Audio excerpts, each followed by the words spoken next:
उस यूनिवर्सिटी में ब्राह्मणों गढ़ में रहकर ऐसा कैसे करें? तुमको किसी ने रोका है? तुम्हारी नौकरी तुमको बाबा साहब ने दी है, उन लोगों ने थोड़ी दी है, बीएचयू वालों ने नौकरी। तुम बाबा साहब के संविधान को पढ़ करके यहाँ तक तुम पहुंचे हो, अपनी योग्यता पे यहाँ तक पहुंचे हो, आरक्षण का तुमको लाभ मिला, तुमको किसी ने रोका है? तुमको भी 1 लाख सैलरी मिल रही, मुझे भी मिल रही है, आप तो प्रोफेसर, आपको 1.5 लाख रुपए मिल रही होगी, 2 लाख रुपए मिल रही हो, किसी ने रोका है आपको? लेकिन उस 1 लाख रुपए सैलरी से आप 50,000 रुपए इंस्टॉलमेंट भरोगे अपने घर की। हाँ, बीवी को हर 6 महीने बाद एक अंगूठी खरीदवाओगे, बेटे को आप हर हफ्ते पिज्जा बर्गर खिलाओगे। तो इस काम के लिए नौकरी थोड़ी मिली थी आपको। एहसास करिए, बहुत दिन तक ये सुख सुविधा रहने वाला नहीं है, ये टेंट भीग गया है।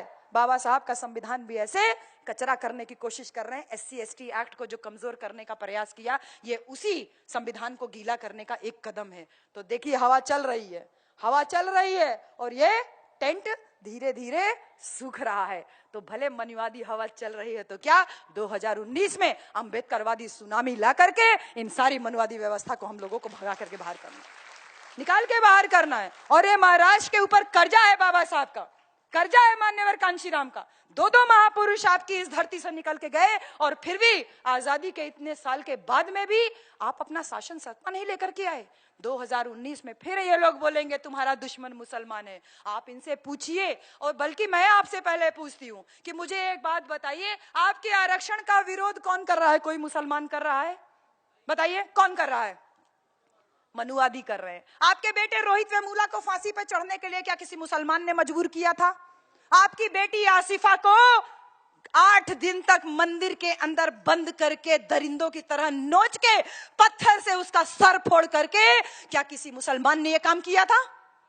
बताइए। अभी उन्नाव में अपनी एक बेटी के साथ में इसी तरीके का काम हुआ। बलिया में अपनी एक बेटी को जिंदा जला दिए, रात में सो रहे थे। उत्तर प्रदेश में बलिया एक डिस्ट्रिक्ट है। यह काम किसी मुसलमान ने किया क्या? आपको जाति व्यवस्था में क्या किसी मुसलमान ने बांटा क्या? बताइए। आपके साथ छुआछूत भेदभाव क्या कोई मुसलमान कर रहा है? आपको शासन सत्ता में आने से रोकने के लिए क्या कोई मुसलमान प्रयास कर रहा है? नहीं।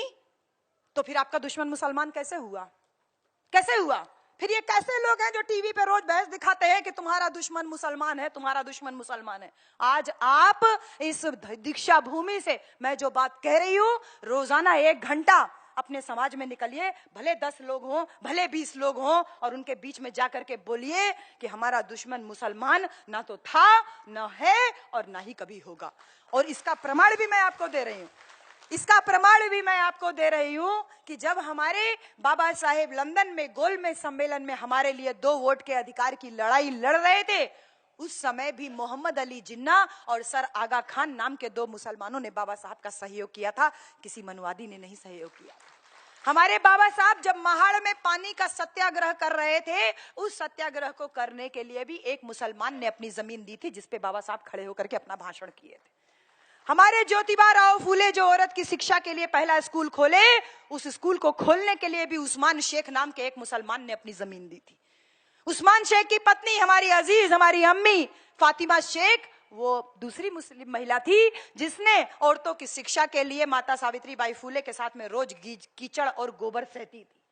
हमारे बाबा साहेब जब संविधान सभा में नहीं जाने दिया, इन लोगों ने तो ये बोला था कि ये तेली तमोली कुनबी कुनभटों को क्या संसद में जाकर के हल चलाना है? इन्हीं लोगों ने बोला था, बाबा साहेब तुम्हारे संविधान सभा की खिड़की दरवाजे तो क्या रोशनदान तक बंद हैं। और तब ऐसे हालात में मैंने अभी आपको बोला था ना कि बंगाल के 48% मुसलमानों ने बाबा साहब को चुन करके संविधान सभा में भेजा, जो बाबा साहब भारत का संविधान लिख पाए। तो कैसे दुश्मन हुआ आपका? आप मुझे ये बताइए कि हमारे बाबा साहेब जब मालवीय जी, जिनके इंस्टीट्यूट में मैं पढ़ाती हूँ, मदन मोहन मालवीय बाबा साहब के हाथों का पानी पीने के लिए तैयार नहीं थे, उस समय मौलाना हजरत मोहानी ने अपने घर में रोजा इफ्तार की दावत दिया और अपनी प्लेट में बाबा साहब को बैठा करके खाना खिलाया। तो मुसलमान ने तो आपके साथ छुआछूत भी नहीं किया। और सबसे बड़ी बात है, मैं धन्यवाद करती हूं मैडम आपका, बेनजीर मैडम, मैं आपका दिल से शुक्रिया अदा करती हूं कि जब भारत और पाकिस्तान का विभाजन हुआ तो हमारी बेनजीर मैडम के पास अवसर था पाकिस्तान जाने का, लेकिन मैं हाथ जोड़ करके आपको शुक्रिया अदा करती हूं कि आप लोगों ने कहा कि नहीं, ये भारत देश हमारी जन्मभूमि है, ये भारत देश हमारी कर्म भूमि है, अपने देश को छोड़ करके हम कहीं नहीं जाएंगे। तो जब ऐसा हमारे मुसलमान भाइयों ने हमारे साथ में किया, तो आपका दुश्मन मुसलमान कैसे हुआ? तो आपका दुश्मन है कौन? सबसे बड़ी बात है दुश्मन कौन है आपका, ये जानिए। आपका दुश्मन वो है जिसने आपको जाति व्यवस्था में बांटा। आपका दुश्मन वो है जो आपके बाबा साहब के संविधान को खत्म करने के प्रयास कर रहा है। आपका दुश्मन वो है जिसने आपके बेटे रोहित वेमुला को फांसी पे चढ़ने के लिए मजबूर किया। आपका दुश्मन वो है जो आपके आरक्षण का विरोध करता है, जो बाबा साहब की उंगली तोड़ता है, चश्मा तोड़ता है, हाथ तोड़ता है, और ये काम मुसलमान कभी नहीं करता। इसलिए 2019 में ध्यान रखिएगा कि आपको ये काम आज से शुरू करना है। अभी 7-8 महीना इलेक्शन के लिए है, ये काम आज से शुरू करना है। फिर से बोलेंगे ये सारे हिंदू एक हो जाओ, तुम्हारा दुश्मन मुसलमान है। कहते हैं मुसलमान गद्दार है। अरे अगर मुसलमान गद्दार है तो इन गद्दारों को दामाद किसने बना के रखा है? हमने बनाया? हमने बनाया? तुम दामाद भी बना लो तो कोई बात नहीं, और हम एक साथ अमन चैन से रहने देंगे, रहने की कोशिश करेंगे, तो तुम हमको मारोगे? तुम हमको कभी इखलाक के नाम पे, कभी किसी के नाम पे तुम हमको मारोगे, पीटोगे? ये सब काम हमारे लिए करोगे? तो इस बात को ध्यान रखिएगा। 2017 में उत्तर प्रदेश में इलेक्शन हुआ, इन लोगों ने यही नारा दिया, सारे हिंदू एक हो जाओ, तुम्हारा दुश्मन मुसलमान है। और सभी लोगों को लगा कि सच में वो हिंदू हैं, और ये कहा कि चमारों को छोड़ो, ये हाथी वाले हैं, अहिरों को छोड़ो, ये तो साइकिल वाले हैं, और बाकी सबको कहा कि सारे हिंदू एक हो जाओ। सारे लोगों को गलतफहमी हुई कि सच में हिंदू है, इसीलिए फोटो दिखाए शाहरुख खान का, ब्याह करा दिए अमरीश पुरी से। यही हुआ उत्तर प्रदेश में 2017 में, और ये काम शायद महाराष्ट्र में रेगुलर होता रहता होगा। मुझे बहुत ज्यादा राजनीति की बात नहीं करनी। अंत में मैं आपको बस इतना कहूंगी कि जो हमने साहब कांशी राम का नारा था, उस नारे को थोड़ा सा आगे बढ़ाया है, और उस नारे को हम हर गांव में जाकर के, रोजाना हम गांव में जाते हैं, अपनी पूरी 2-1.5 महीने छुट्टी, गाँव की जो छुट्टियां होती गर्मी की, वो हम गाँव में अपने लोगों को जागरूक करने में लगाते हैं। और इसी नारे को हमने दिया है कि बहुजन समाज के 3 कप्तान, दलित, पिछड़ा और मुसलमान। इस नारे को आप महाराष्ट्र में भी चरितार्थ कीजिए। और एक नारा और इसके साथ साथ में चल रहा है, वो नारा हमने दिया है कि चमचागिरी छोड़ दो, शासक बनने पे जोड़ दो। चमचा बन के रहोगे तो थोड़े समय का फायदा होगा, राजा बन के रहोगे तो तुम्हारी अगली पीढ़ी भी राजा बनने के लिए ही हमेशा ख्वाब देखेगी, सपना देखेगी। तो इन्हीं सारी बातों के साथ में मैं मैंने फेसबुक पे ये पोएम पढ़ी थी, और इसी वजह से ये आवाज केवल मेरी नहीं है, ये आवाज आप सब लोगों की है, ये आवाज उस आसिफा बेटी की है, ये आवाज रोहित वेमुला की है, ये आवाज हमारे सारे बहुजन समाज की है।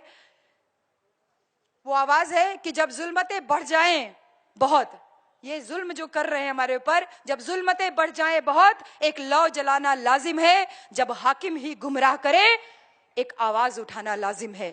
जब कातिल संग हाकिम हो, हर लब पर एक पहरा हो, जब सहमी सहमी गलियां हो, जब खौफ का आलम गहरा हो, आवाम जगाना लाजिम है, आवाज उठाना लाजिम है। आवाज उठाने के लिए तैयार हो जाइए।